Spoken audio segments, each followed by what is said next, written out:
Bonsoir, j'espère que vous allez bien. Bienvenue à tous dans ce live du... On est le combien? On est le 25 août déjà, OMG.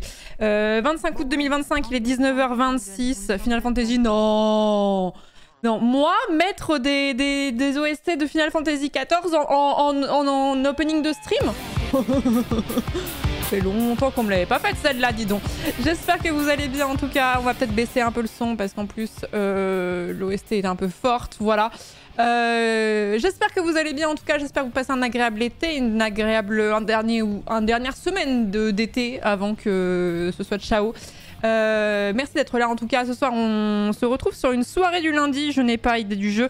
Si, j'ai la line-up si vous voulez. Je peux leak la line-up. Quel leak. What a leak. Attendez, je suis même pas sûre en plus. Attendez. Ce soir, Horty, Antoine, Mintos, Zera et moi-même. Voilà, on est 5. On est 5. Actualité, il reste encore un mois d'été. Oui, mais est-ce qu'on se considère encore en été, en septembre? Je sais pas trop. Je sais pas trop. Bref, merci à tous d'être là. J'ai lancé un peu plus tôt pour pouvoir discuter un petit peu et papoter quelque peu. Donc, pour ceux qui poseraient vraiment la question, l'OST qu'on entendait avant faisait partie des raids de l'Arcadion de Final Fantasy XIV. Je les ai enfin faites. J'ai 1000 ans de retard parce qu'en fait, ils sont depuis un petit moment, mais je les ai enfin faits. Les fights étaient très cool d'ailleurs. Vraiment, j'ai grave kiffé la deuxième session des raids de l'Arcadion. Mais j'ai à peu près 3-4 mois de lag, je pense. Merci beaucoup Toton pour le 26e mois de sub. Merci beaucoup. Merci Simnico pour le 65e mois. Merci beaucoup. Merci, j'en parlerai juste après de Rock en scène. Merci beaucoup Bubble Flower pour le 16e, pardon. Le 16e mois. Merci beaucoup. Merci Xifrod pour le 11e mois de sub. Jokei pour le 57e mois, Sakina pour le 25e mois, Metal Piu Piu pour le 16e mois, Capybara pour le 25e mois, Joyful Rain pour le 16e mois de sub, Elda Flamme pour le 4e mois, Sniffy le chien en poudre, il est bien ce pseudo, merci beaucoup pour le 3e mois de Prime, Trevi pour le 2e mois, merci Moshi Kiwi pour le 19e mois, Warangel pour le 30e mois, Black Bass pour le 45e mois de sub, Killvui pour le 35e mois.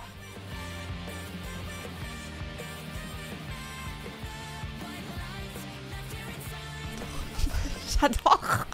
Merci Noé Mango pour le 16e mois de sub, Snowl pour le 20e mois de sub, Empereur Shanks, merci beaucoup pour le 3e mois de sub, Mahashiva pour le 18e mois, Sina pour le 17e mois, merci beaucoup, merci Xineop pour le 37e mois de sub, Evagada pour le 11e mois, Ilopif pour le 7e mois, Parcel Moll pour le 15e mois. Ça fait 1000 ans que j'ai pas streamé donc il y a beaucoup de subs à remercier.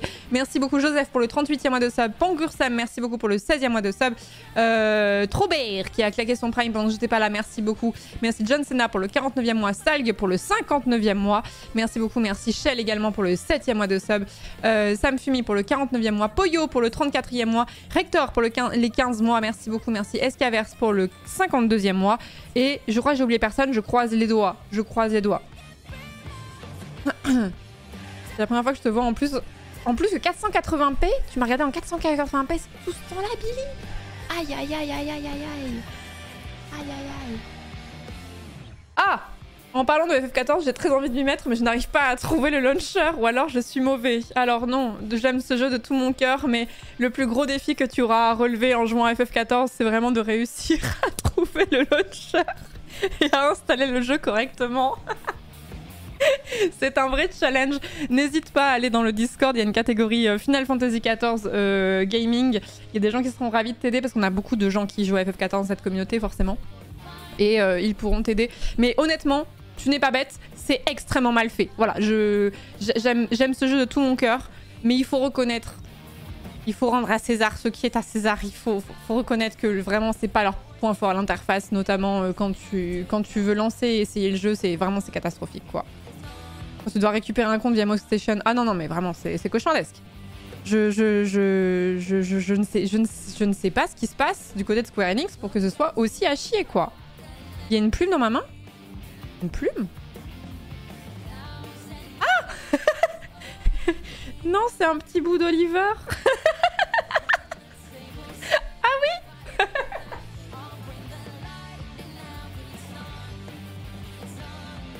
Oliver, il perd ses poils mais en grappe. Et c'est souvent je dis ah mais j'ai une plume d'Oliver. C'est un petit bout d'Oliver qui a explosé. Il a explosé. Je tiens à dire c'était le premier message de la personne. Merci de me l'avoir dit. Merci le chaotique neutral pour le 21e mois de sub. Miss Georgie pour le 39e mois. Ametsub, merci beaucoup pour le 8e mois de sub. Merci beaucoup. Merci Riagal pour le 59e mois. Merci beaucoup. Merci Transades pour l'année de sub.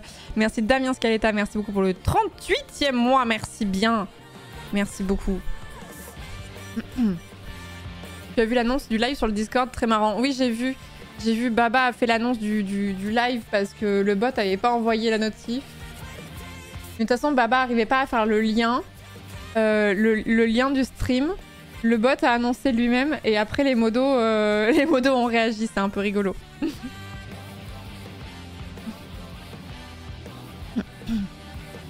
Oliver, bientôt la calvitie. Non, mais c'est régulier qu'il perd des petites plumes comme ça. Bon, bref, j'espère que vous allez bien. En tout cas, j'espère que vous avez passé un agréable été. Peut-être qu'il y a des gens qui ont la chance de partir en vacances maintenant ou en septembre. Et puis voilà, on peut voir... Oh, franchement, ça casse pas trois pattes à un canard. En fait, il y a un truc que je déteste capturer sur mon PC, c'est Discord. Parce que Discord, j'ai trop peur du misclick. Et en fait, c'est un outil... pro mais aussi perso et du coup j'ai trop peur de cliquer sur une conversation privée ou un truc comme ça. Ça me fout la trouille, donc je ne capture jamais Discord. Je vois des fois des streamers qui le font et je me dis littéralement mais ils sont zinzin de faire un truc pareil. Merci beaucoup Tidus, merci beaucoup pour le 3e mois de sub, merci beaucoup. Et si on se mettait une petite FF14 chill OST bien sûr, sur quelle extension allons-nous partir? Un petit peu de... j'ai envie d'un petit peu de Stormblood là. On va se régaler, oui. Pourquoi il me propose pas le... Il me propose toutes les extensions mais pas celle-ci. Bah.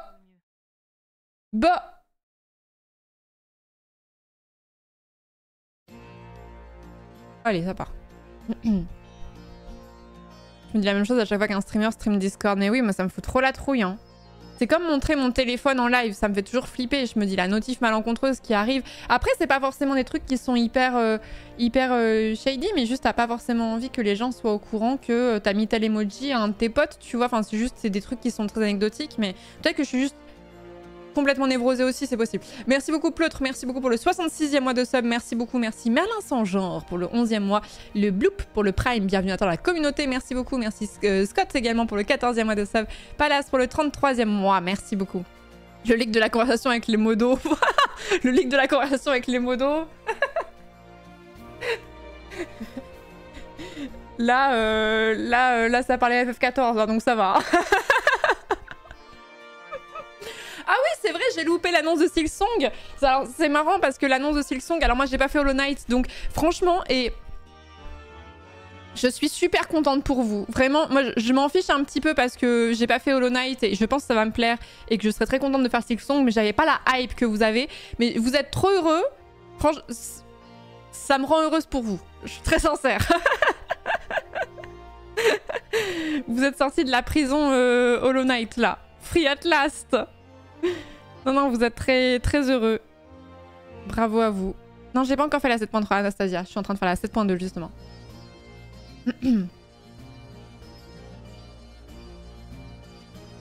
Je suis jaloux des fans d'Hollow Knight, fans d'Elder Scrolls ici. Aïe, aïe, aïe, aïe, aïe. Aïe, aïe, aïe, aïe, aïe. Mais du coup, ouais, Silksong sort en même temps que le The Event. Donc ça me fait rire parce que... Il y a des streamers, ça fait combien d'années? 5 ans, 6 ans, qui font tout un build-up autour de Silksong pour que ça tombe en même temps que le The Event. C'est pas de chance.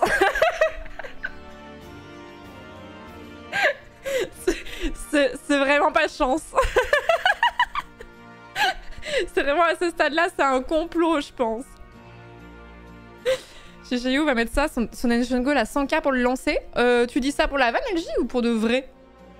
Bah, je pense à Chi, je pense à MV, mais je pense que c'est pas les seuls. En distanciel aussi, il doit y avoir des streamers qui ont le seum. Donc...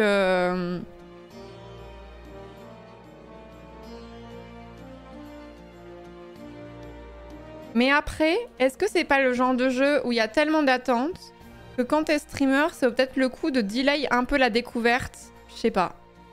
Parce que les gens qui attendaient le Silksong, vous allez le prendre day one et vous allez y jouer day one. Et du coup, dans quelle mesure vous allez regarder les streamers le découvrir, tu vois? Je me pose la question. Moi, je compte pas le faire parce que... Enfin, si, je le ferai dans 6 ans, quoi. Merci beaucoup, Touille. Merci beaucoup. Merci beaucoup pour les combien. Pour les 20 sub-gifts, merci beaucoup. Merci Malouga pour le 21e mois de sub. Merci bien. Merci Yonic pour le 6e mois de sub. Merci beaucoup. Merci Touille. Merci beaucoup. Merci Pelaxac pour le 32e mois. Pleutre pour le 66e mois. OMG. OMG. Pas de stream pour moi, c'est clair, full découverte. Mais oui, je me dis, toutes les Hollow Knight Zoos, là, vous allez pas regarder les streamers, là.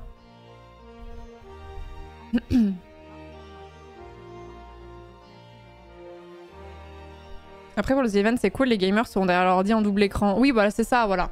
C'est ça, après, je pense que vous allez avoir envie de profiter de l'OST de Silksong aussi, quoi, mais...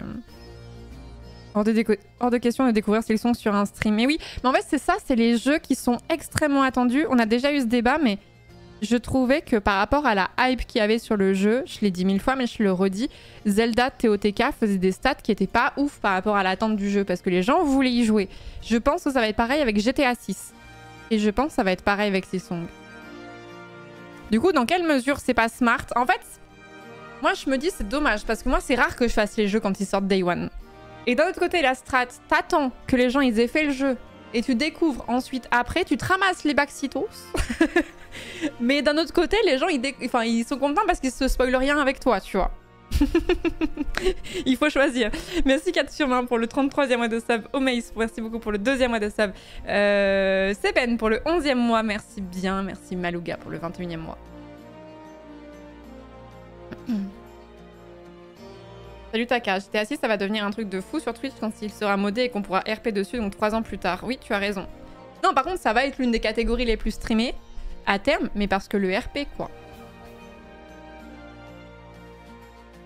Ensuite, il y a des streamers qui veulent le faire par envie de jouer, pas de le streamer. Ils vont le faire hors live, tu veux dire?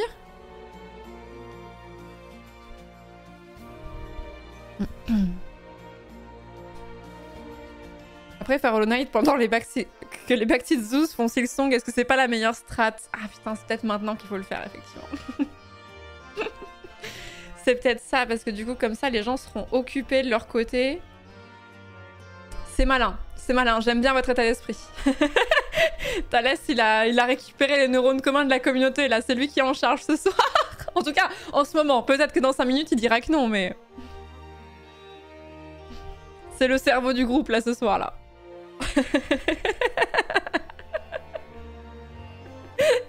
Merci beaucoup Guy Shepard, merci beaucoup pour le 2e mois de sub, 20 centimes pour le 49e mois, Stiti pour le 6e mois de sub, merci beaucoup, merci Bob Kayak pour le 46e mois, merci bien. Donc voilà, donc j'étais pas trop là cette semaine dernière, comme vous avez pu le constater, n'est-ce pas? J'ai eu la chance notamment d'aller à Rock en Seine et de réaliser un des trucs qui était sur ma liste, des choses que je voulais le plus faire. Voir Aurora en concert. J'avais très envie de voir cette artiste-là. Je crois que c'est les deux artistes que j'ai le plus envie de voir. On parle des artistes vivants et qui se produisent encore, d'accord? Parce que si on met les artistes qui se produisent plus ou qui sont morts dedans, il y en aurait plus. Mais dans les deux que je veux voir, il y a Lady Gaga et Aurora. Et je suis trop contente. Et franchement... J'ai vu pas mal de gens qui étaient apparemment aussi à Rock en Seine dans la commune, donc j'espère que vous avez kiffé. J'y suis allée le vendredi et le samedi. Donc j'ai vu Empire of the Sun qui était vachement cool aussi, que j'aime beaucoup. Aurora qui est la raison pour laquelle je suis principalement venue à Rock en Seine. Et c'était extraordinaire, vraiment c'était extraordinaire. Elle dégage un truc de malade. Vraiment, c'est... En plus, quand t'aimes vraiment la musique, ça m'a... C'est une musique qui m'a touchée, mais il y a des œuvres culturelles comme ça qui te frappent en plein cœur, t'as l'impression que c'est mystique tellement c'est puissant, c'était vraiment ça. Donc j'étais en pamoison et Marc Rébillet juste après. Alors par contre le grand écart entre Aurora et Marc Rébillet c'est quelque chose. Parce que Aurora, il y a un côté... moi, j'ai vraiment eu les larmes aux yeux pendant tout le concert. En mode, ça m'a vraiment fait un truc, ça m'a vraiment touchée. Je trouve qu'elle a une voix qui t'a les poils qui se dressent et tout. Il y a peut-être des gens qui sont pas du tout sensibles à sa musique, mais moi, je suis vraiment en mode fanzous, quoi. Et ensuite, tu passes sur Marc Rébillet. Et Marc Rébillet, c'est un artiste qui fait de la loop musique. Donc, en fait, il met une... Comment expliquer ? Il fait un espèce de son qui va boucler, donc c'est de la loop musique, et ensuite il va sampler le chat, il va sampler pardon, le public, et qui va dire des choses plus ou moins random. Et la première personne à être passée a dit dans le micro Pussy Pussy marijuana. Passé de Aurora en mode ah je suis trop émue à Marc Rébillet qui sample Pussy Pussy marijuana. J'étais en mode ah ouais. Ah le grand écart il est intense là. C'est ton nuage après Aurora, il y a la main de Marc qui te chope et te balance dans la piscine à boules du McDo avec plein de substances illicites. C'est vraiment ça. C'était vraiment ça. Tu étais tellement prise par Aurora que tu m'as mis un vent, j'étais juste à ta gauche derrière MV. Ah mais je t'ai pas vu Major, mais t'as dit bonjour à MV? J'avais des bouchons d'oreille en plus de ça, donc je calculais encore moins les choses autour de moi. Non, je suis désolée, si j'avais su, je t'aurais pas foutu un vent. Pardon. J'étais dans mon truc, je vous ai pas menti. J'étais à fond. Merci Red7 pour le 36e mois, merci beaucoup. Merci Lemoys pour le 19e mois de sub. Géronto Bibel pour le 4e mois de sub. Better Paladin pour les combien? Pour les 5 subgifts, merci beaucoup. Marc Rébillet, il a insulté Macron ou pas? Non, par contre, il a insulté le FN. Voilà, Marc Rébillet, bing, Marc Rébillet, quoi. Je t'ai croisé aussi à la fin de Justice, mais j'ai pas osé te déranger, j'espère que c'était pas awkward. Mais alors, je vais vous expliquer un truc. On prend, on est d'accord. Je vais vous expliquer un truc. Vous avez tellement peur d'être cringeos, vous avez tellement entendu d'influenceurs raconter des histoires atroces avec des abonnés que maintenant, vous avez peur d'être gênant alors que vous faites rien. Ça m'est déjà arrivé de croiser quelqu'un dans la rue qui m'a dit juste « Bonjour, j'aime bien ce que tu fais et tout, je te dérange pas plus, je me casse ». Et la personne m'envoie un DM après en mode oh, « J'espère que j'ai pas été cringe ». Non. Ça suffit. Ça suffit l'anxiété sociale. Aujourd'hui, on dit non à l'anxiété sociale, d'accord? Vous n'êtes pas cringe, c'est bon. C'est bon. En plus, à chaque fois, comme vous avez toujours peur de déranger, vous vous attendez pas. Et vous êtes juste mignon. Donc non, il faut pas vous embêter par rapport à ça, quoi. On est cringe parce qu'on a peur d'être cringe.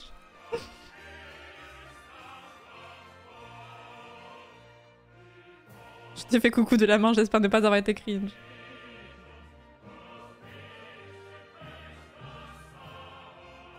Pour ma copine, c'était la personne qui fait du droit. J'en fais plus trop. Avec le mec qui crie tout le temps Antoine.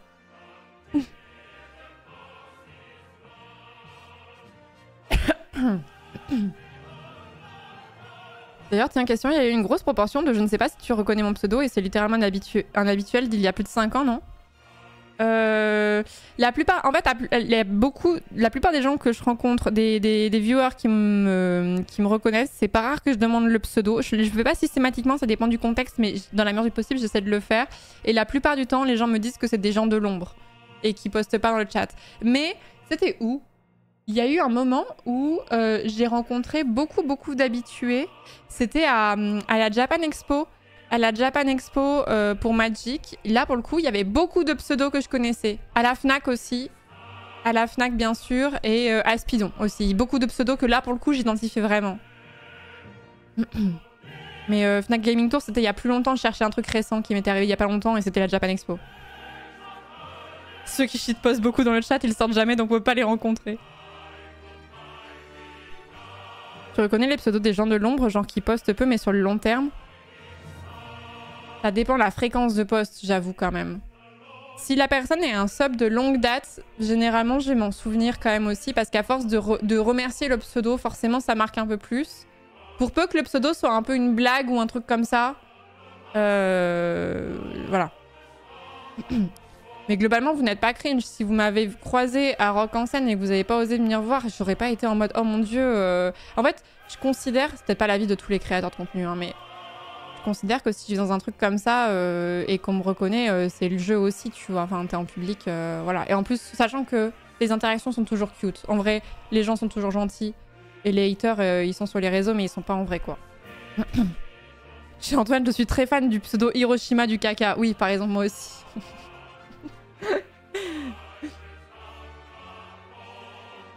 Après, je ne suis pas très rastar, moi. Ah putain, c'est vraiment le rat de star, c'est vraiment la formule de Big Flo, quoi. J'ai peur de dire bonjour et qu'on me demande si je prends une photo, alors j'ai juste envie de papoter. Moi, je demande jamais est-ce que tu veux prendre une photo parce que j'ai peur que la personne me dise non, c'est bon. Non, merci en fait.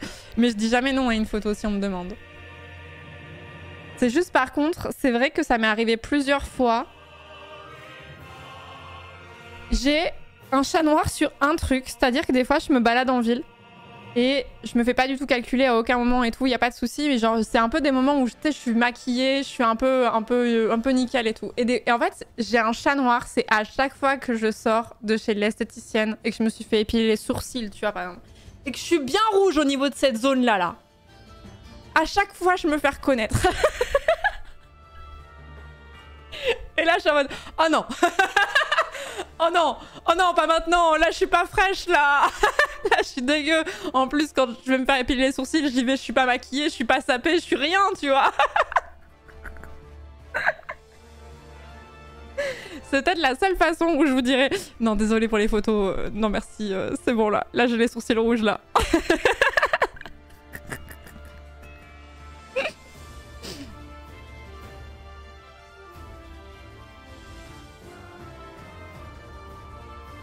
Faudrait que je prenne du concealer avec moi tout le temps, ouais. En fin de discussion, la Zilan, c'est toi qui as proposé de prendre une photo parce que j'y pensais plus, j'ai évidemment dit oui. Des fois, il y a des gens à qui je propose de faire une photo parce que je sens qu'ils osent pas demander. Genre, si vous êtes avec le téléphone comme ça dans la main en mode... je me dis, bah, il y a peut-être un message sous-jacent. Du coup, je prends les devants. Merci Marvin pour le 9e mois de sub. Merci Ostara Spring pour le 6e mois. Legaland pour le 17e mois de sub. JP Punk Spawn pour le 21e mois. OneNote pour le 41e mois de sub. G-Flute pour le 20e mois de sub. Lacfar pour le 16e mois. Nia pour le 42e mois. Brice pour le 5e mois. Merci beaucoup. Et merci Frisien pour le 5e mois. Merci beaucoup. Vous êtes des guimauves anxieuses, de toute façon, je vous le dis. Hein.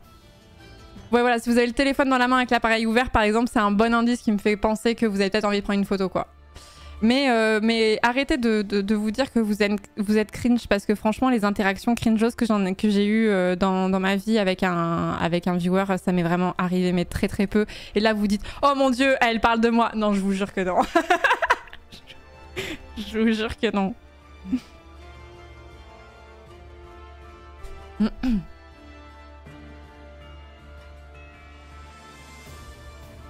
Elle parle de moi, je ne l'ai jamais vue.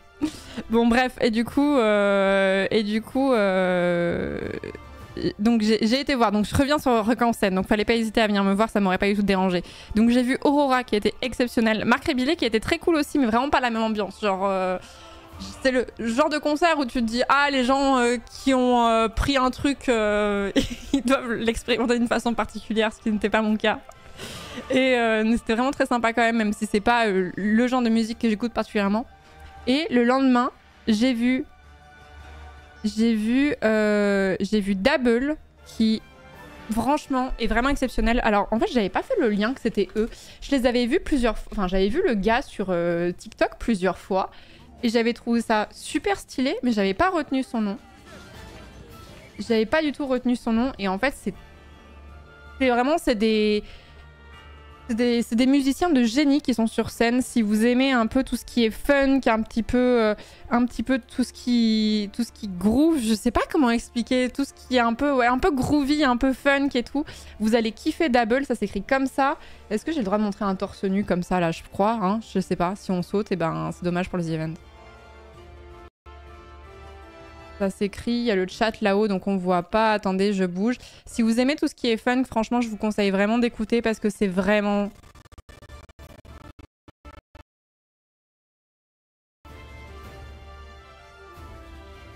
La musique a bugué, on est d'accord, c'est pas que chez moi.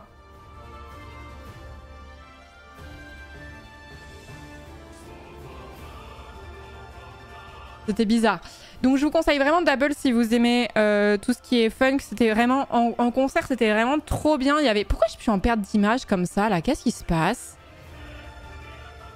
Est-ce que c'est mes alertes qui bug? J'ai l'impression que mes alertes font trop bugger le live maintenant. Très étrange. Très étrange. Donc je vous conseille vraiment d'écouter ce gars. Vraiment c'était trop bien. C'était que des musiciens de génie. C'était incroyable. L'ambiance à Rock en scène était vraiment trop cool à ce moment-là. Après il y avait juste il y avait Georgia Smith qui s'écrit comme ça. Georgia Smith, comment est-ce qu'on pourrait la classifier? R&B un peu?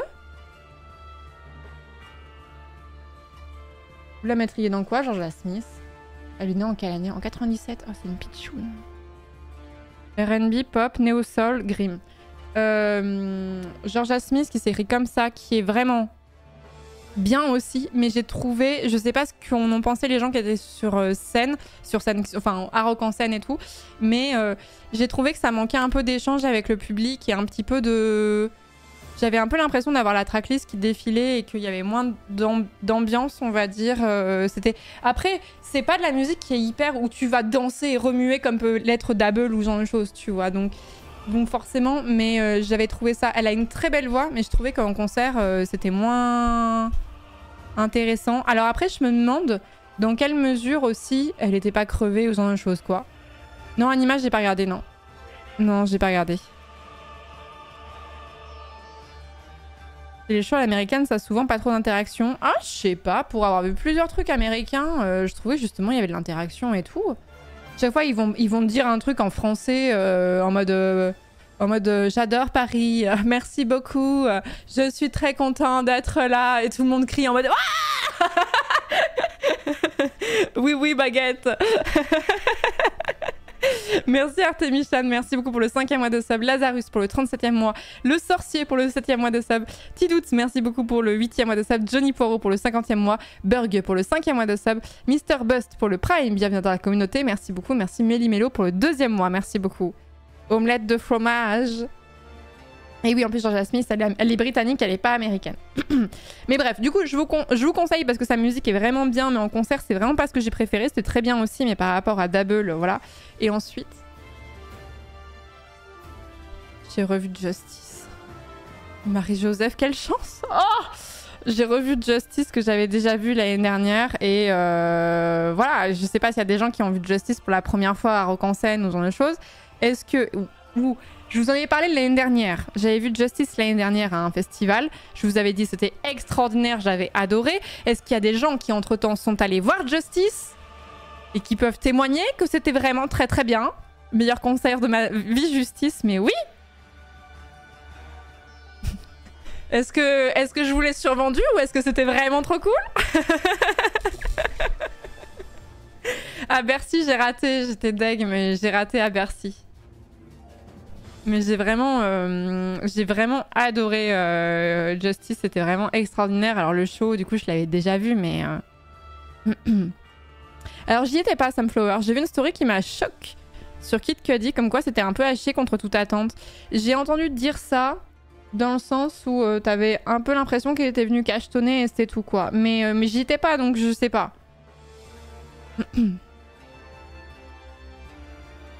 Angle droit qui est fan de Justice comme par hasard, et oui.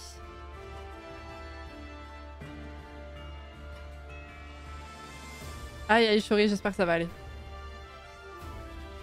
Après, c'est le problème de Rock en scène, c'est souvent les dernières dates des tournées des artistes, donc ils sont crevés et les voix à bout. Putain, Aurora, sa voix, elle était nickel quand même. Pour reparler d'Aurora, je l'ai vue 3 fois et j'ai remarqué qu'elle préservait un peu sa voix. Il y a un morceau que je voulais vraiment entendre en live qui était sur la setlist apparemment, mais qui n'a pas été joué finalement. All is soft inside. Ah, c'est difficile à chanter, donc je pense que c'est pour ça. Ok, je vois.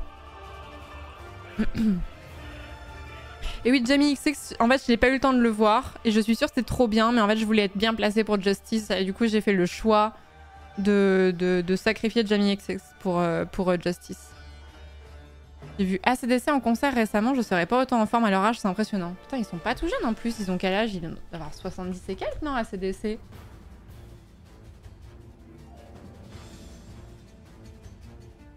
Genre, Angus Young, il a quel âge? 70 ans. Puis en plus, je veux dire, Brian Johnson, 77 ans. En plus, bah, sans vouloir être méchante, je pense que c'est pas les gens qui ont la meilleure hygiène de vie. Je pense qu'il y a des trucs un peu chargés là-dedans qui aident pas.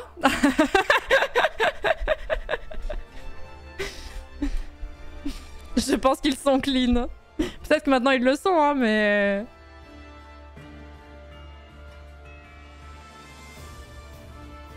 Mais non! Ils ont absorbé tellement d'alcool que ça a dû les conserver. C'est possible aussi, ouais. Je vais voir Lady Gaga en Anvers en novembre. J'ai vu qu'elle passait à Paris. Je me gratte du coup, mais...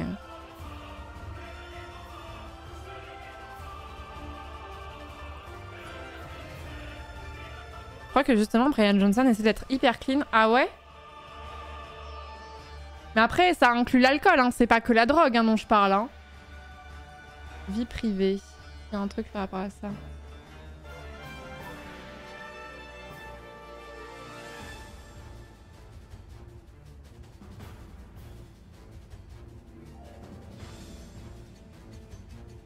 Clope aussi d'ailleurs.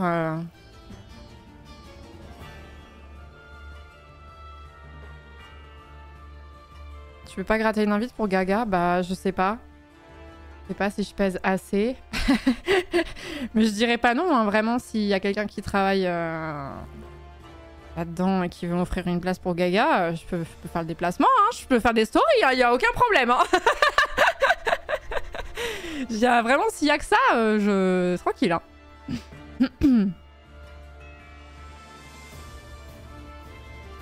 Pour les derniers concerts de Malcolm Young, le guitariste rythmique, il était atteint de démence et devait réapprendre tous les morceaux avant les concerts. Oh, c'est dur. C'est dur. Moyen d'avoir un plus 9000 pour qu'on vienne voir Gaga aussi.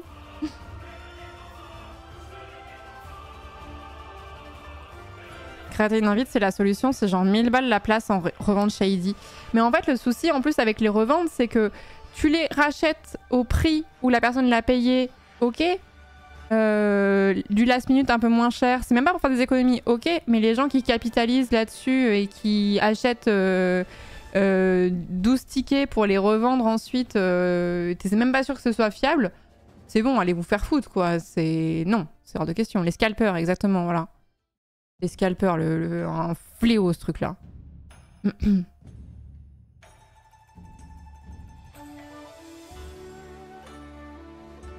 Et en plus, j'aurais trop peur d'avoir un faux billet. Tu sais, tu fais le déplacement jusque là-bas, t'as pris ton hôtel et tout ça pour te rendre compte que c'était un faux billet, que tu t'es fait arnaquer et tout. Non, au secours, quoi.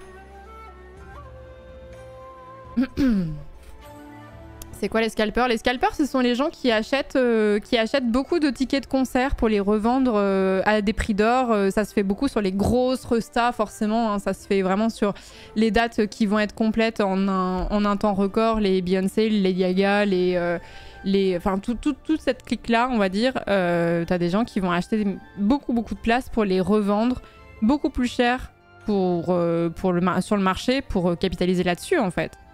Et du coup, c'est vraiment une catastrophe, quoi.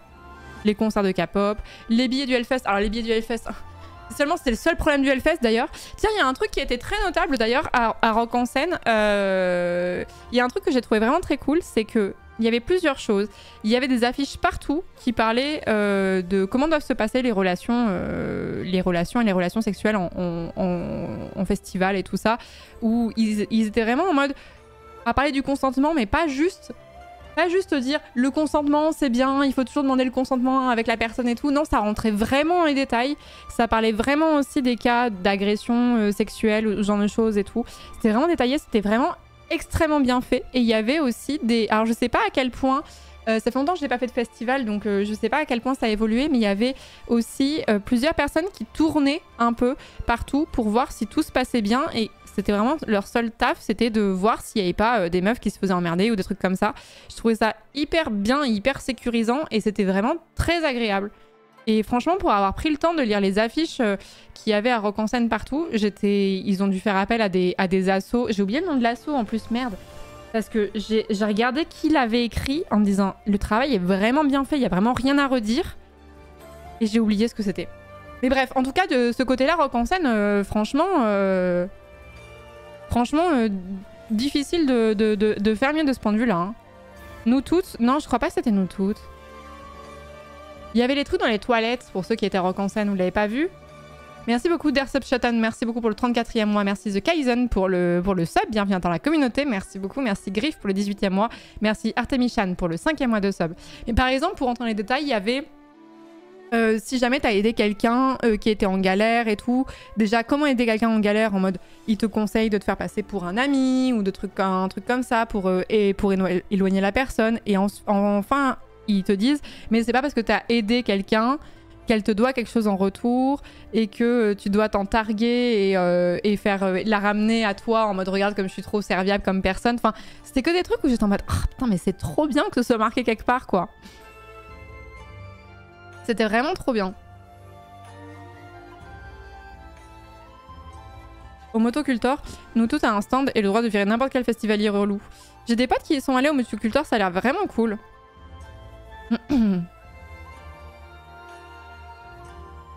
Ah, je savais pas. Il y a une association qui fait la même chose au Hellfest, le Hellcare, avec 150-200 bénévoles qui tournent sur le site et le camping. Bon bah, reste plus que la prog du coup, quoi. Pardon. Oh, merci beaucoup Kibrol pour le 2e mois de sub, merci beaucoup. C'est le planning familial qui fait ça souvent, en tout cas ils ont un stand au Solidays donc c'est probable. Et bah je crois pas que c'était le planning familial là. Je crois pas que c'était le planning familial justement. Peut-être elles imaginent, je sais plus ce que c'était. Mais en tout cas c'était vraiment très bien fait. C'était vraiment très bien fait et en fait ça m'a donné envie de faire des festivals mais un peu rock en scène, tu sais, t'es aux portes de Paris, je sais pas dans quelle mesure il y a un camping à rock en scène, je sais pas trop, mais ça reste un festival qui est très, je dis pas ça de façon péjorative, qui est très urbain et du coup ça me donne envie de faire aussi des festivals qui sont peut-être un peu plus roots. en mode Hellfest mais pas le Hellfest, vous voyez ce que je veux dire. Merci Kibrol pour le 2e mois. Mais ouais, voilà, du coup, donc, pour ce que j'en ai vu, la prog était vraiment trop bien. J'ai trop kiffé les concerts, c'était trop cool. La bouffe était délicieuse. Et puis, des raves sauvages. Non, pas forcément des raves sauvages, mais un festival un peu plus en mode tu dois entendre, quoi. Dans les champs de maïs, ça me rappellera ma jeunesse. Oui, quand je faisais du camping sauvage. La fête de l'humain, j'ai jamais fait Taka, j'aimerais bien en vrai. Et Chapel Rouen, je l'ai raté. Cabaret Vert, j'en ai entendu que du bien.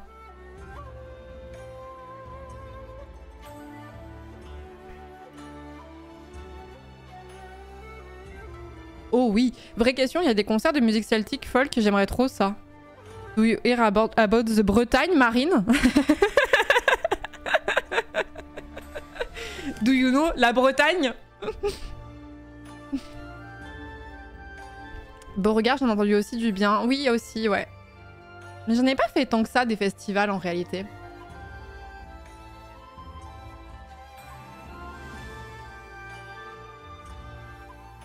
Les interceltiques de l'Orient, là. J'ai jamais fait, mais j'aimerais bien.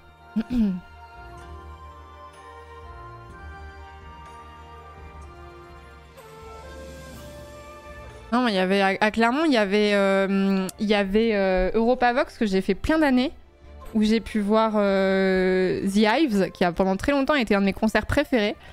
The Hives, j'ai vu quoi? J'ai vu Dionysos, j'avais vu Chaka Ponk à cette époque-là aussi, ça remonte, hein, c'était vraiment en 2015 peut-être.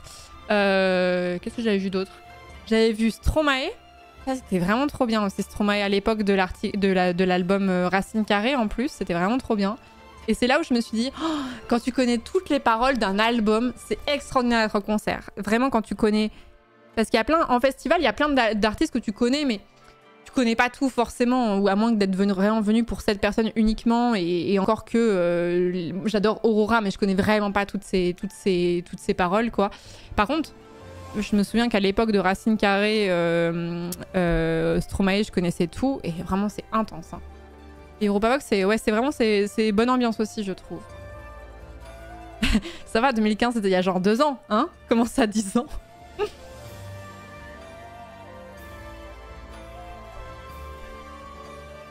Ça dépend, Hamlet. Je me pose une vraie question. C'est pas un enfer d'aller au main stage de grands festivals. Main stage, je pense plutôt, tu voulais dire d'ailleurs. À chaque fois que je vois les vidéos avec des milliers de personnes, j'ai l'impression que c'est un enfer à vivre. Ça dépend. Moi, j'ai vraiment fait des concerts très collés serrés, mais plus dans des petites salles en réalité que dans des grosses salles. Et après, plus t'es devant, plus tu vas être compressé, plus tu vas être sur l'arrière, plus tu vas avoir un petit peu d'espace. Quand tu filmes en fait les foules, t'as vraiment l'impression que tout le monde est à touche-touche, mais c'est pas forcément le cas. Ça dépend, c'est pas forcément le cas. Moi, je suis quelqu'un qui est agoraphobe et en concert, ça va. En concert, ça va. Alors après, je vais pas me mettre au premier rang, collé contre la barrière non plus, tu vois. Mais bon. Et si jamais il y avait des espèces de pogo ou quoi, je vais gentiment prendre la poudre d'escampette, vous voyez. N'oubliez pas de prendre vos bouchons d'oreilles. Alors oui, en plus j'étais très près des enceintes, donc il y avait des bouchons d'oreilles que j'ai mis.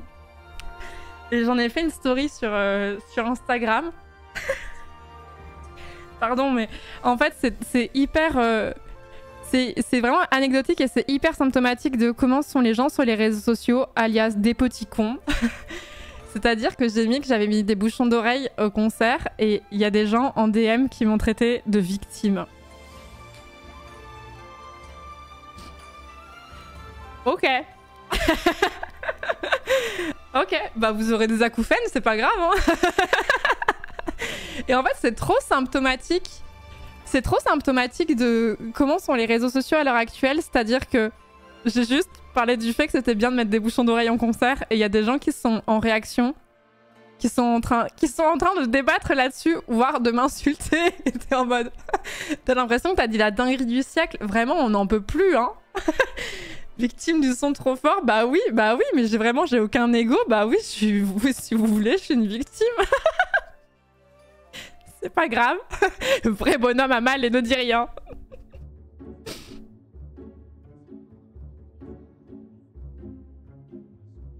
Mais du coup, ouais, sachez que c'est pas pour vous faire peur, mais justement, je vous en parle parce qu'on est à un âge où encore on a des bonnes oreilles et tout ça. C'est vraiment très important de préserver la santé de ses oreilles, notamment en concert avec des bouchons d'oreille. Pendant très longtemps, je pensais que les bouchons d'oreille altéraient vraiment la qualité sonore et pas du tout. C'est même, je trouve, plus agréable parce que t'as pas physiquement mal, quoi. J'avais pas cette sensation d'oreille bouchée à la fin du concert qui est pas forcément très agréable quand même. Et pour autant, t'entends très bien la musique. Ça dépend lesquels, bien sûr, hein, mais... Moi, je trouve ça tellement mieux. J'ai vraiment l'impression de beaucoup plus profiter du concert avec des bouchons. Mais par contre, c'est un truc que je me rends compte, j'en vois beaucoup plus en concert qu'à une époque.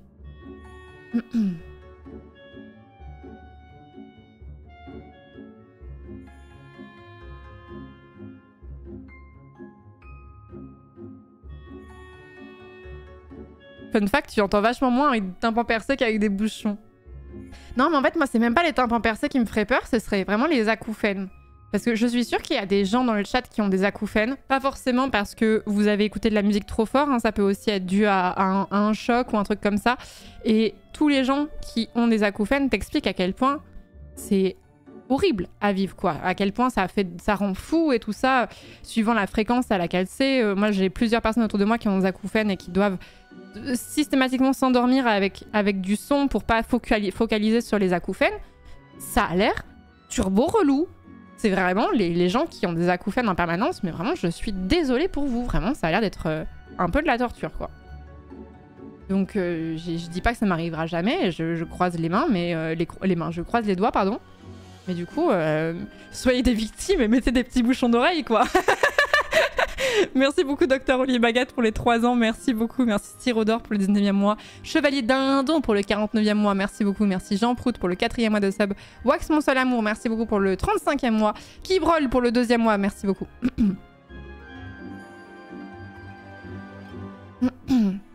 Choose the victim life.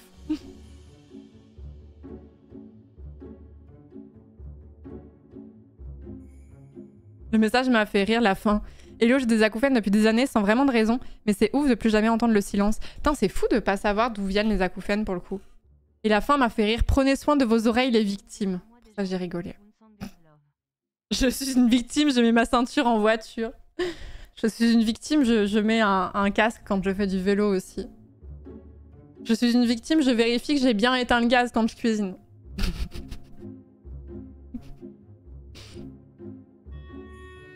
Je suis une victime, je regarde avant de traverser la route en général.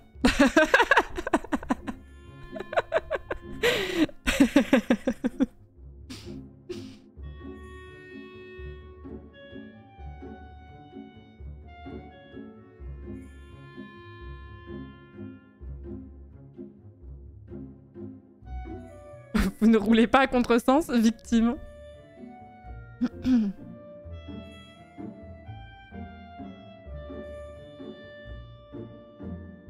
Je suis une victime, je mets de la crème solaire.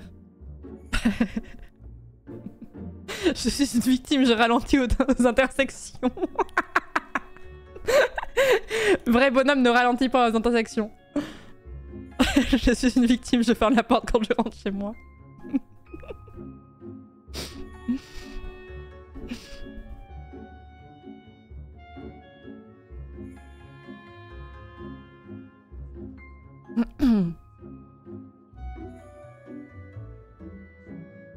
Bon bref, voilà, ça m'a fait rire, mais en fait, je vous le raconte parce qu'en fait, c'est trop à l'image de comment sont en train de tourner les réseaux sociaux à l'heure actuelle, où les gens sont excessivement agressifs, mais sur rien. Vraiment sur rien. Genre, ces derniers temps, j'ai vu des trucs sur lesquels j'étais débattue, genre... J'ai vu, par exemple, vous savez mon t-shirt que vous aimez beaucoup, là, avec les avocats, là. J'ai vu des commentaires comme quoi il fallait pas que je porte ce t-shirt à mon âge, tu vois. Je suis en mode, mais qu'est-ce qu'on s'en bat les couilles? Qu'est-ce qu'on s'en fout, genre? C'est fatigant, je vous jure. Vraiment, c'est autant, tu sais, quand j'insulte Emmanuel Macron, ça passe un peu débat. Je comprends pas tout à fait, mais je comprends un peu plus, tu vois. Je vais être honnête, je comprends un peu plus. Mais genre, la façon dont je me fringue.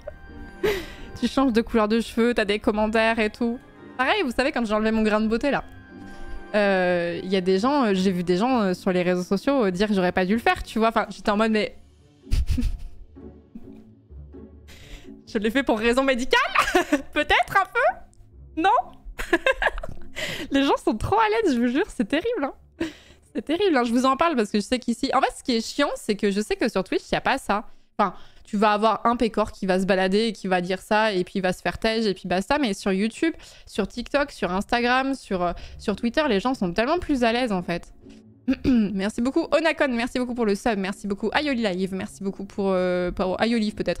Pour le 9e mois de sub, merci beaucoup, merci Mister Amber pour le 15e mois de sub, Ao pour le 5e mois de sub, moi ce Witz pour les 2 ans, merci beaucoup.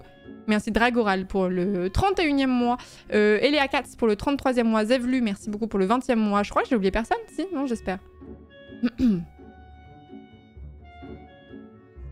Vous savez, un sujet médical, je pensais que c'était esthétique. C'était esthétique, mais en fait, le fait que j'ai un grain de beauté en relief sur le visage faisait que j'avais souvent tendance à l'accrocher. Et quand t'accroches un grain de beauté, c'est pas ouf, c'est pas conseillé, notamment parce que tu peux avoir des infections ou ce genre de choses. Et que j'ai été remboursée en partie par la Sécu parce que potentiellement, c'était bien de l'enlever au cas où il n'allait pas avoir vocation à bouger ou quoi, mais il y avait un peu ce truc de comment dire, pas de principe de précaution en fait. Avec les lunettes, tu te grattes un petit peu, tu l'écorches, ça m'arrivait tout le temps. Ça m'arrivait tout le temps. Donc il y avait une part esthétique, mais c'était pas seulement l'esthétique. Et j'ai pas besoin de me justifier, mais en fait je l'explique parce que si jamais il y a des gens qui ont des grains de beauté en relief, voilà, vous pouvez le savoir aussi, mais voilà. Mais en fait c'est pour vous dire à quel point les gens se permettent vraiment beaucoup de commentaires, y compris sur des trucs qui sont très anecdotiques des fois. Vrai homme accepte ses infections sans sourciller. Ouais, je suis une victime, ouais. J'ai retiré mon grain de beauté en prévention.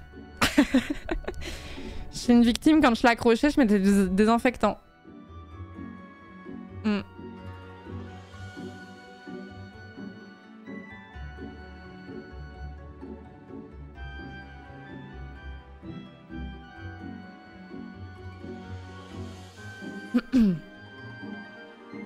Stream de chétif. Salut Orcaz. Me dis pas qu'en plus tu mettais un pansement.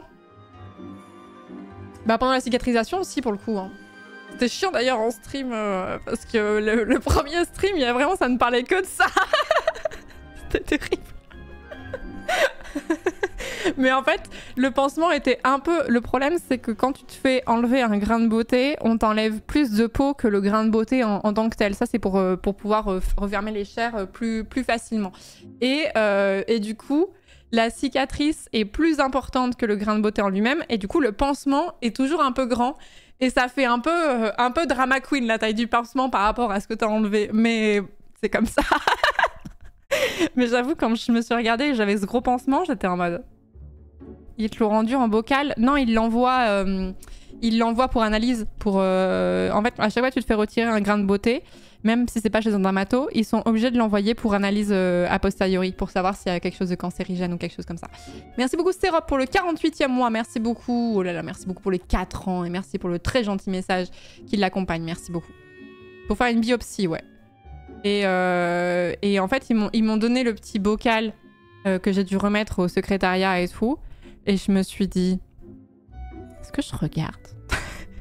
Du du coup, je l'ai regardé, mais il y avait la grosse étiquette dessus et j'arrivais pas à voir. J'ai essayé de bouger le flacon dans tous les sens pour voir si je le voyais, mais je l'ai pas vu.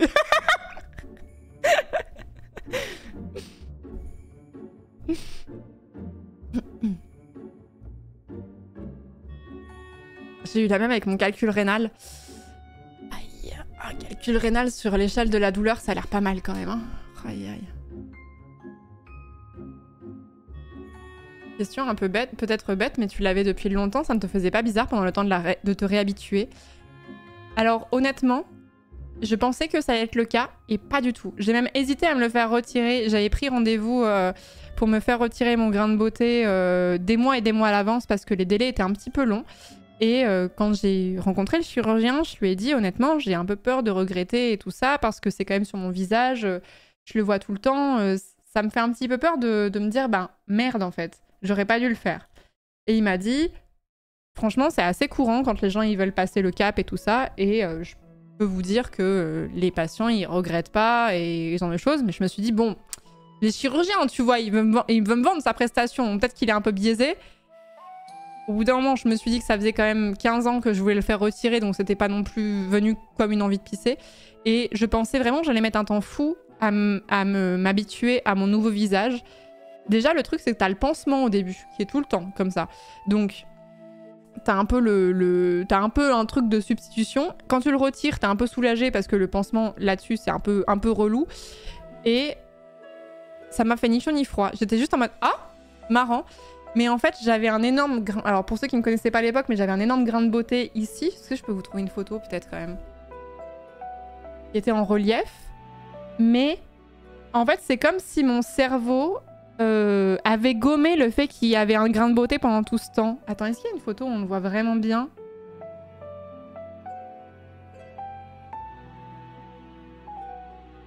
Non mais je me prends pas en photo en gros plan. Ah si, là on le voit bien. On le voit bien mais il est un peu effacé parce que j'étais maquillée. Mais en fait c'est comme si mon cerveau au fil du temps l'avait gommé mentalement et maintenant ça me fait bizarre de voir des photos avec alors que je l'ai eu pendant littéralement 25 ans de ma vie. Je me suis déshabituée très très vite de l'avoir en fait. Ça changeait pas non plus la forme de ton visage ou quoi, donc c'était pas un giga changement. Ouais, oui, non mais c'était quand même un signe distinctif, genre il y était sur les fanarts par exemple. Ouais, le premier commentaire, j'ai pas osé le relever mais...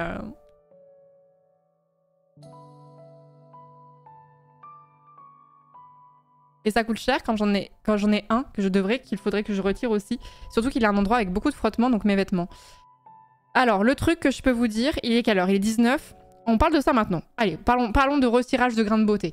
J'ai fait retirer mon grain de beauté par un chirurgien esthétique et non pas par un dermato. Pour la seule et bonne raison que s'il y avait eu des dermatos disponibles dans la région de Montpellier, je n'aurais pas galéré avec l'acné pendant des années. Les dermatos, ce sont des shiny, des shiny légendaires sur Montpellier.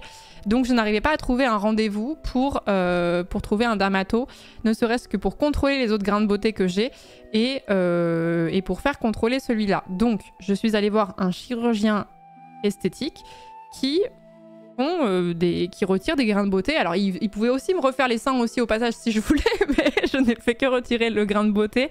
C'est un truc dont ils sont assez habitués et grand respect aux dermatos. Mais on m'a quand même beaucoup conseillé d'aller voir un chirurgien esthétique, notamment parce que c'était sur le visage, parce qu'ils font plus attention au rendu esthétique, là où les dermatos vont peut-être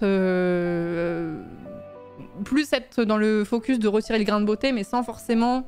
Notamment le dermato, mais j'ai vu des amis à moi se faire retirer des grains de beauté chez des dermatos versus chez des chirurgiens esthétiques, et le rendu était quand même pas le même. Le rendu était quand même pas le même. Et là, j'étais un peu en mode, franchement, je suis prêt à lâcher un peu de blé parce que c'est quand même mon visage. C'est quand même mon visage. Donc, j'ai payé combien de ma propre poche? Si j'enlève la mutuelle, si j'enlève la sécu, parce qu'il y avait une partie qui était prise en charge par la sécu, comme c'était en prévention et tout ça, comme c'était pas uniquement esthétique, j'ai dû payer quand même 300 balles de ma poche, je crois. Je pouvais vous retrouver l'info facilement en vrai.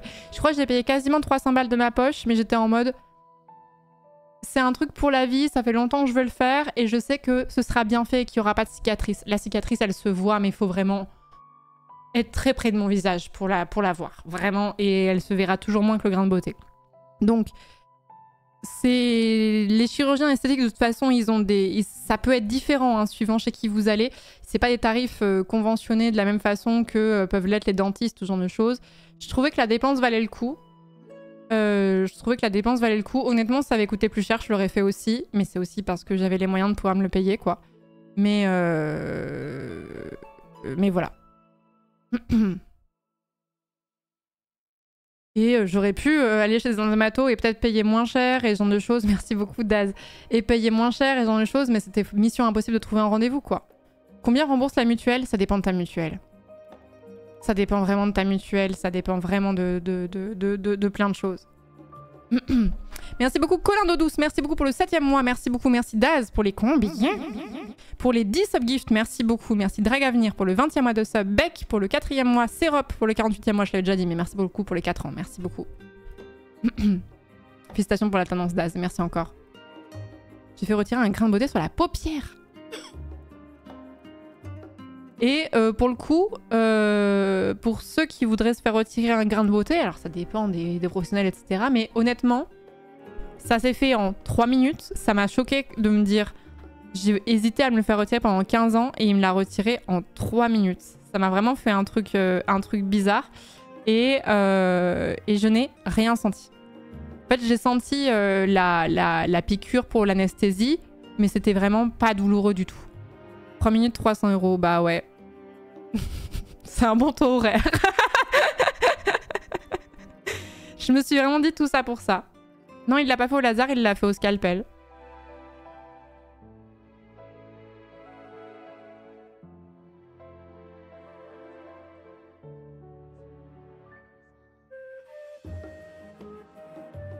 Je pensais plus quand même, et c'est rapide. Après, moi, il est au niveau de l'aine, donc bon, c'est moins dérangeant.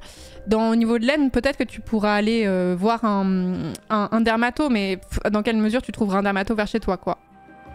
Et en fait, c'est pas parce que vous allez chez un chirurgien esthétique que ce n'est pas pris en charge, au moins en partie par la Sécu. Parce que moi, il y a eu un remboursement qui a été en partie par la sécurité sociale, mais parce que c'était pas seulement uniquement esthétique, quoi. Mais je l'ai pas vu voir un scalpel se rapprocher aussi proche de son visage, l'horreur. Je l'ai pas vu parce que déjà, alors j'allais regarder un petit peu de l'autre côté, et de deux parce qu'ils te mettent, c'est une opération c'est une mini opération, mais ça reste une opération quand même, et du coup ils te mettent des trucs sur la gueule. En gros, j'avais un espèce de drap sur la gueule où il y avait juste un trou pour le grain de beauté. Du coup, je voyais rien en fait.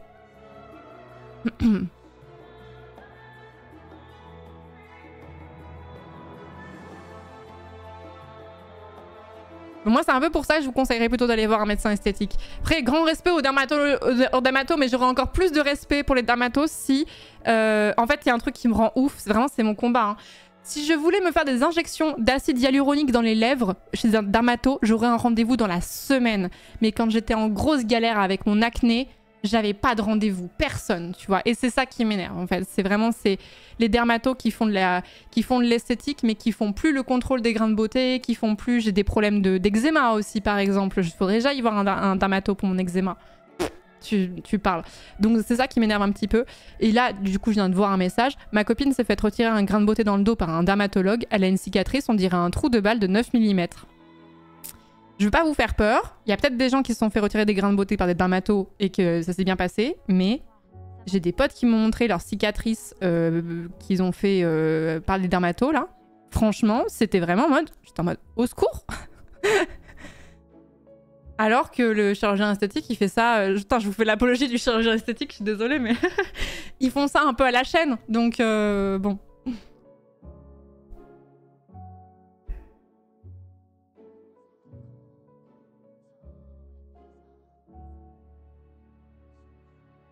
Oh, j'ai la meilleure blague du monde pour toi. Si Ombrecoeur lit un journal, est-ce que Char lit Hebdo?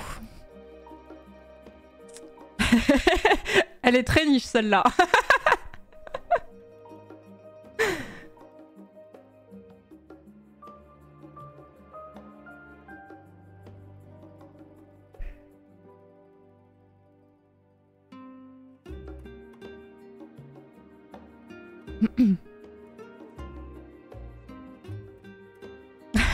Vous êtes en mode chapi-chapeau. Moi, je lis le message au-dessus. C'est partout à Toulouse, c'est pareil. Va trouver un dermatologue pour le suivi du grain de beauté. Mais oui, c'est ça. Et en plus, on parle de Toulouse, on parle de Montpellier. Parce que moi, je vis à Montpellier. On n'est quand même pas dans des endroits où il n'y a pas de médecin. On n'est pas dans la diagonale du vide où t'as pas un généraliste à je ne sais combien de bornes. On est quand même dans des endroits où il y a quand même beaucoup de médecins. Mais ça reste impossible. Du coup, pour mon acné, ça a vraiment été un peu cauchemardesque. Hein. Ça a été un peu cauchemardesque. Mais pour ceux qui... J'en ai déjà parlé, mais pour ceux qui auraient des problèmes d'acné, sachez que les généralistes ne pourront pas vous prescrire du Roaccutane ou ce genre de choses. Là, pour le coup, vous êtes obligé d'être suivi par un dermato. Mais elle pouvait me suivre pour des traitements, notamment sous antibiotiques, etc. et tout, temporaires, pour justement pallier le fait qu'il n'y avait pas assez de dermatos dans la région et qu'ils ne prenaient pas de nouveaux patients. Donc si jamais vous avez des problèmes d'acné, demandez à voir si votre médecin généraliste a pas peut-être des solutions pour vous, à défaut de Roaccutane n'est pas la seule solution à tout. Mais je vous le dis. Il y a aussi beaucoup de généralistes qui peuvent faire... Enfin beaucoup, non, mais t'as quelques généralistes par exemple qui peuvent faire les frottis par exemple. Il y a des spécialités qu'ils font, ils sont généralistes mais ils ont des spécialités et ils peuvent réaliser le frottis plutôt que d'aller chez une sage-femme ou un gynéco quoi. Parce que les sages-femmes peuvent aussi faire les frottis.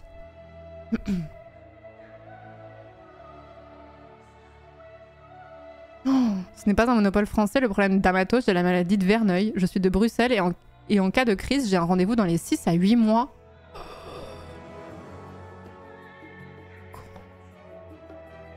Merci Galoche pour le 9e mois de sub, Valman pour le 31e mois, Lazariel pour le Prime, merci beaucoup, merci Lizen pour le 16e mois de sub, Prof Histoire pour le 10e mois, Dream pour le Prime, putain vous êtes nombreux ce soir, hein. Merci beaucoup.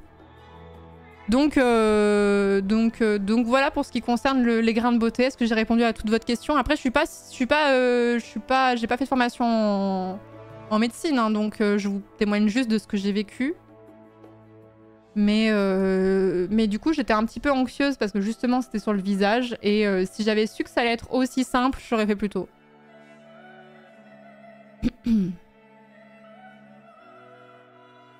Spéfrotti, ah ouais, ça a grave changé depuis mon époque, le bac. Et sachant que, je le redis, mais comme ils ont l'obligation d'envoyer le grain de beauté pour biopsie, quoi qu'il arrive, c'est pas parce que vous le faites chez un chirurgien esthétique que vous aurez pas le check-up derrière pour voir s'il n'y avait pas eu des lésions cancéreuses ou ce genre de choses. C'est pas parce que vous passez par un chirurgien esthétique qu'il n'y aura pas ce check-up là derrière. Moi, c'était un truc qui m'inquiétait, justement. Je me suis dit, mais est-ce que ça va quand même être fait et tout ça? Et oui. Donc don't worry là-dessus. Vous payez les analyses par contre, mais... Écoutez... Hein.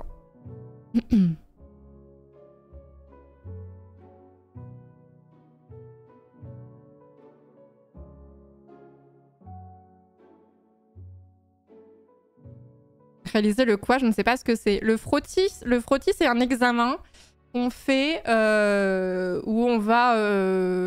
C'est pas un examen qui est très agréable, je vais pas vous mentir, mais que vous êtes censé faire à partir de 25 ans. Je crois que c'est 25, hein, où on va... Alors peut-être que c'est plus tard si vous n'avez pas de vie sexuelle active. Mais en gros, on va vous prélever une petite cellule au niveau du col de l'utérus. On va vous faire un petit frottis, quoi, au niveau du col de l'utérus pour contrôler qu'il n'y ait pas de problème et potentiellement de cancer de col de l'utérus, ce genre de choses.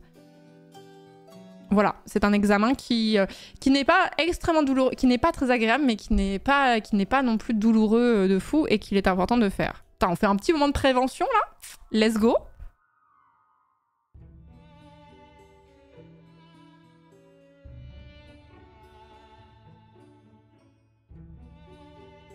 J'ai pas fait le Roaccutane, Pantin, donc je pourrais pas te dire. Mais après, ça me choque pas qu'il y ait des mecs qui savent pas ce que c'est, hein. Parce que vous avez pas reçu la prévention par rapport à ça. Ça me choque pas. Il y a plein de gens qui disent en mode ah mais ils savent pas ça et tout. Ça me choque pas.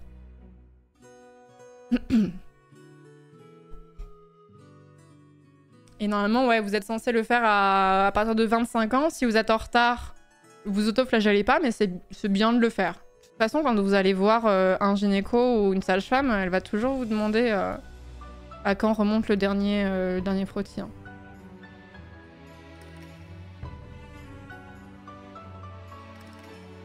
Mais en fait, c'est pas par rapport à ça. Aussi tard que ça, même si vous prenez une contraception régulière, c'est pas par rapport à la contraception ou quoi. Hein. C'est juste que...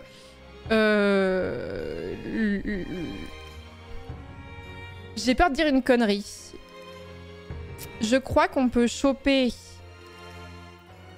Comment ça s'appelle, putain? Il est 32. J'ai pas le temps. J'ai pas le temps. C'est pas la ch'touille. On peut choper un papillomavirus, c'est ça, par des rapports sexuels, mais du coup, tous les moyens de contraception n'empêchent pas la transmission du papillomavirus. Il y a que la capote qui empêche ça, en fait. Et le papillomavirus peut être transmis par les hommes, en fait. Et c'est pour ça que, de plus en plus, on parle de vacciner et les petits garçons et les petites filles. Ah, même avec un préservatif, on peut contaminer? Ah, je savais pas pour le coup.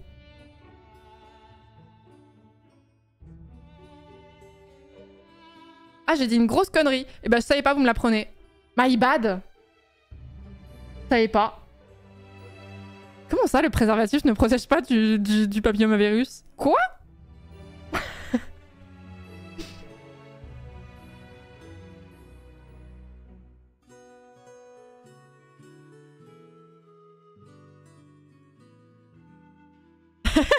Le live éducatif inattendu, j'adore, rendez-moi ma médiocrité de gameuse puante.